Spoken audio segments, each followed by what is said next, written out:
आखिर मंत्री यादव को किसने मारा और क्या कारण था। इन तीनों की तस्वीर देखिए आप स्क्रीन पर जो मैं चला रहा हूं, और आप देख पाएंगे कि किस तरह से आप यकीन नहीं कर सकते अगर इनकी तस्वीर देखें तो इन लोगों ने मारा होगा, लेकिन इन तीनों ने बेरहमी से मंत्री यादव को चाकू से वार किया और उसके बाद फरार हुए थे। सारी बात अक्षत दुबे अपने भतीजे को बताई।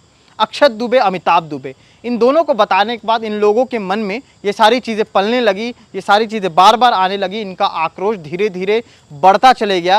अजय दुबे और जो एक और मुख्य आरोपी है चंदू दुबे, जो अक्षत साथी था चाकूबाजी करने में, वो दोनों फरार हैं। और पिछले 2 दिनों से दुर्ग भिलाई में खबर ने सनसनी फैला रखी थी।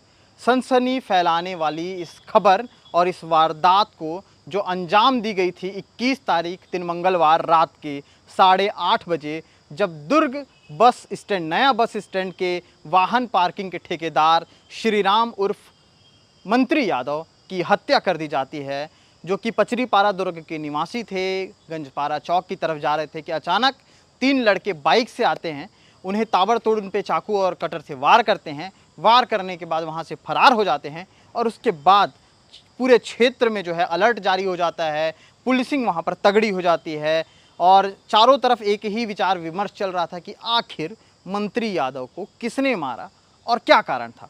और इसी सब कारण और इसी सब सारे डिटेल के साथ मैं सीमांत कश्यप एक बार फिर से आपके बीच हाजिर हूँ। कैमरे के पीछे सचिन भाऊ हैं और आज प्रेस कॉन्फ्रेंस हुआ था इन तमाम मसलों पर, इन तमाम मामलों पर, जिसको बताने के लिए तफ्तीश से मैं आपको एक एक चीज़ एक एक पॉइंट के साथ बताता हूँ। आपको फिर से ले जाता हूँ 21 तारीख दिन मंगलवार रात के 8:30 बजे थे।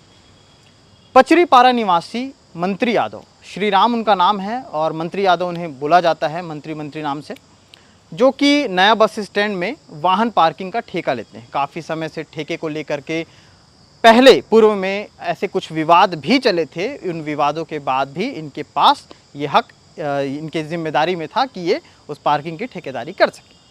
ये सारे चीज़ें चल रही थी कि तभी अचानक से उनका एक दोस्त आता है और दोस्त के साथ मंत्री यादव गाड़ी पर बैठ करके गंजपारा की तरफ जाते हैं। दुर्ग गंजपारा चौक की तरफ जाते हुए अचानक से वहाँ पर एक गली आती है।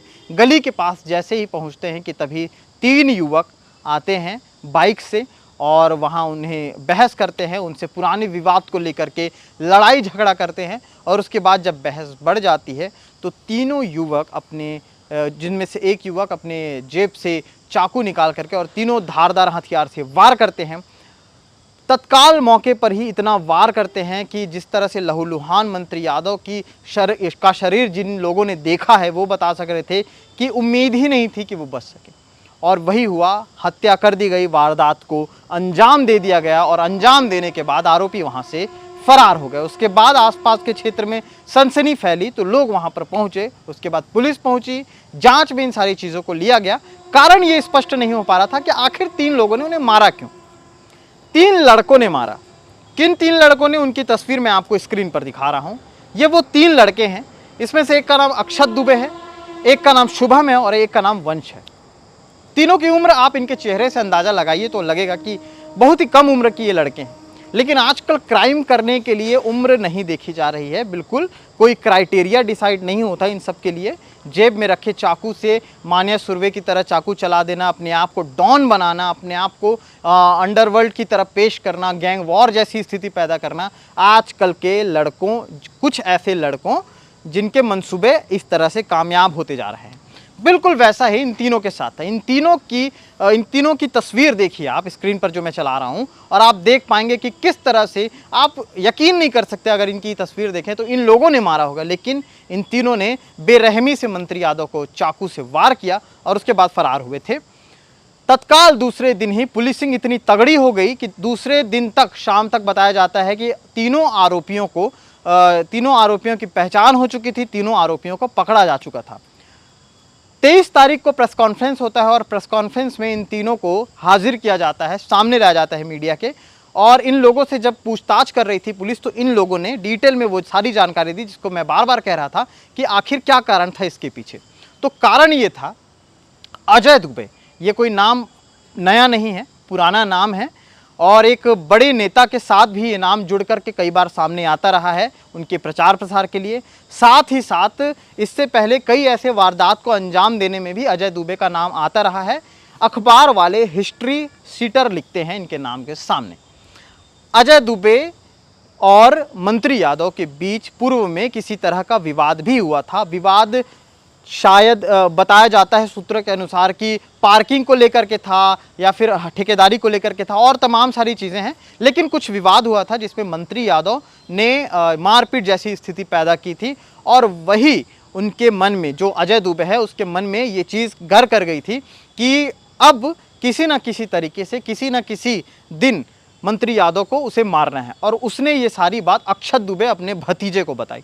अक्षत दुबे, अमिताभ दुबे, इन दोनों को बताने के बाद इन लोगों के मन में ये सारी चीज़ें पलने लगी, ये सारी चीज़ें बार बार आने लगी। इनका आक्रोश धीरे धीरे बढ़ता चले गया कि एक ना एक दिन इनके चाचा को, जिसने मारपीट की थी इनके चाचा के साथ, उसको इनको एक दिन निपटाना है। और वो दिन आता है 21 मई मंगलवार की उस रात, जब ये तीनों मंत्री यादव को मारते हैं।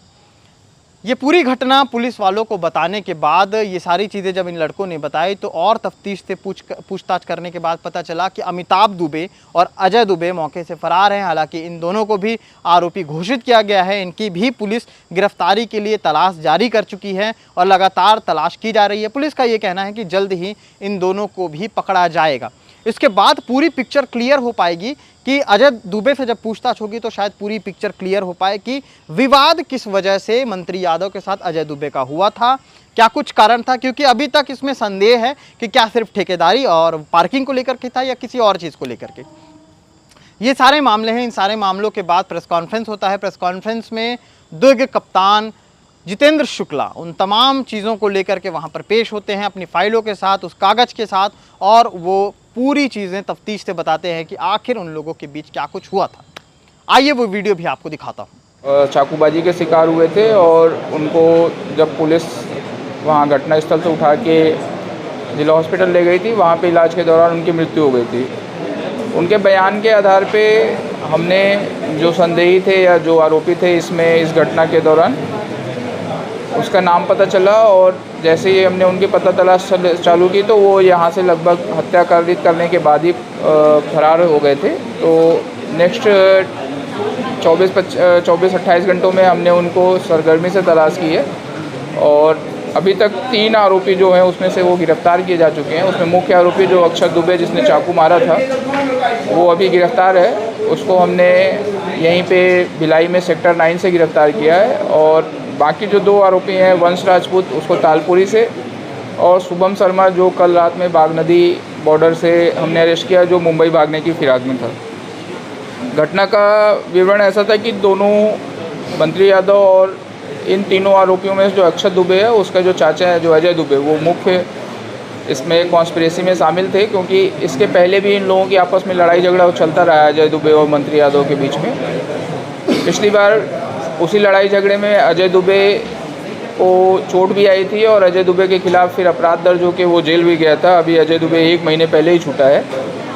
छूटने के बाद ही उसने ये अपने लड़कों से बातचीत किया था कि मंत्री यादव को सबक सिखाना है। उसी तारतम्य में इन लड़कों ने ये घटना का अंजाम दिया है। और अभी अजय दुबे और जो एक और मुख्य आरोपी है चंदू दुबे, जो अक्षत के साथी था चाकूबाजी करने में, वो दोनों फरार हैं और उम्मीद है कि हम जल्दी उनको भी गिरफ्तार कर लेंगे। तो जिन 2 आरोपियों की तलाश जारी है, उन 2 आरोपियों को पुलिस कब तक पकड़ती है ये भी हम आपको लगातार दिखाते रहेंगे। अपडेट लगातार केपी न्यूज़ आपको दिखाता रहा है, आगे भी दिखाता रहेगा।